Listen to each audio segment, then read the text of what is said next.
ऐतिहासिक ओडिशा प्रसिद्ध बलंगा पंचुदोल मेलन चलित वर्ष ठारू 2 दिन अनुष्ठित हेबो। एही मेलनरे निमापड़ा पिपिलियो सत्यवादी निर्वाचन मंडलीर विभिन्न गांरू 108 विमान मेलन पड़ियारे उपवेशन करिथांती। एही मेलन गोटे दिन पय अनुष्ठित हेउथिबारु हजार हजार भक्त माने ठाकुरंकु दर्शन पय गहली लगाइथांती। जनसमागम दृष्टिरू एही मेलनकु अधिक सरस सुंदर करिबा पय मेलन कमिटी तरफरु चलित वर्ष 2 दिन पय कराजिबा पय प्रयास आरंभ होईछि।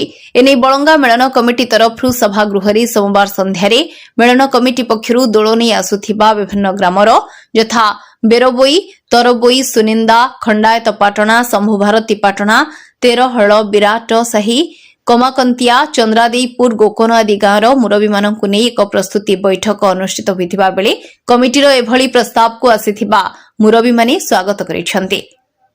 तेबे अधिक गोटे दिन पड़ियारे रहुथिबा ठाकुरंक पूजार्चना सह समस्त नीतिकांति निमंते विमान सह थिबा महापात्र पूजारींक पई मेलन कमिटीरू समस्त प्रकार सहायता जोगाई देबाकू निष्पत्ति करा जायछि। से भली मेलन शोभायात्रा रे कोनोसी प्रकार डीजे वाद्यकू अनुमति नाही बोली कमिटी तरफरु निष्पत्ति ग्रहण होईछि। पूर्वरु मेलनरे जमाण उत्सव सह गोटे दिन मेलन होइथाय। सेही राति रे आतशबाजी प्रतियोगिता अनुष्ठित हेबा परे परदिन ठाकुरंक हरिहर भेट करा जायथाय।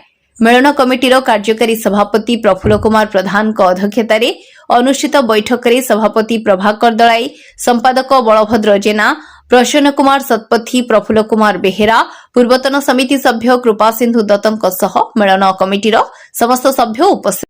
ब्यूरो रिपोर्ट खबर 24x7।